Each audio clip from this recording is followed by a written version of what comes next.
So I recently got a Teto figure from Throne.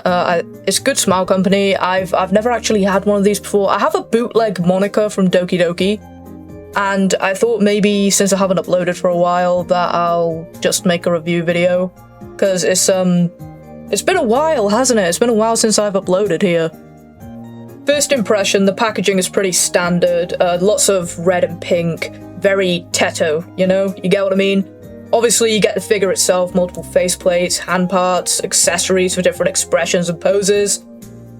And now I want to talk about the actual figure. The sculpt is really nice, and I like the way the twin tails look. And thankfully, they're not like too awkward or too bulky. Like I don't know. I feel like it's easy to mess up like twin tails, because I've seen some god-awful Teto figures out there. But yeah, the proportions feel very nice, and it suits like the old Utau. Is it Utau?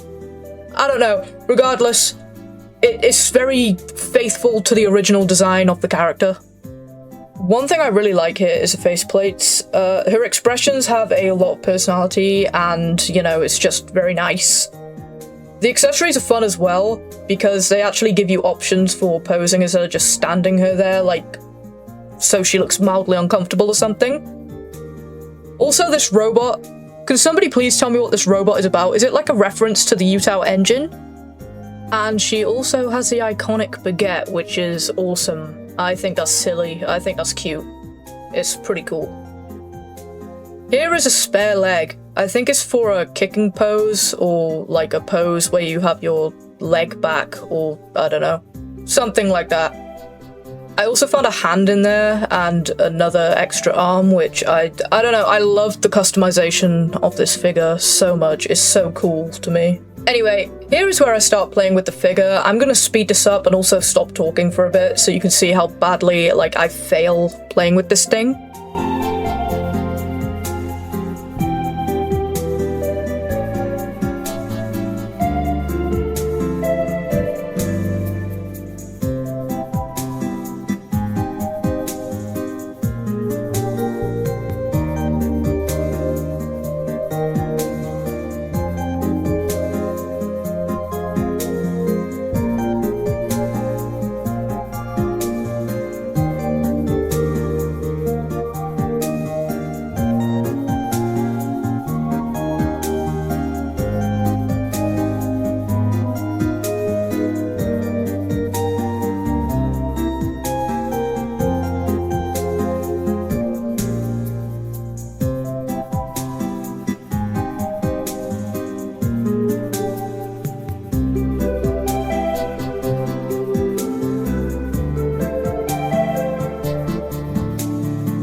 As for the articulation, it's a bit buns. I mean, it works though, I guess, and she balances pretty well on the stand once you mess with it for a minute or two.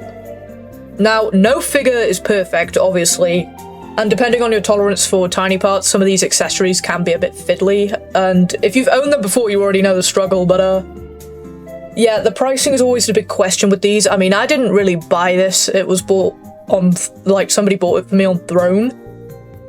But they aren't exactly cheap. And if you're just casually into like vocal synth characters, you might hesitate, but if you're like a Teto fan, it's pretty solid. I have to admit, it's pretty solid. Also, I'm putting the Monica stuff back in the box because I don't really have a need for that out anymore. So overall, I actually really like this figure. It's got a great sculpt, the expressions are fun, good shelf presence, and I think it captures her personality very well because she seems very goofy. This feels like a figure made with a lot of love and care, and I really, really like that about the figure, my bad. But yeah, I'd give this a solid 9 out of 10. And, you know, I mean, a 9 out of 10 isn't too bad. I just give it a 9 out of 10 because the finicky parts, which is, you know, not very nice. Anyway, Teto has made a few new friends recently, and good for her, man, like, really, good for her.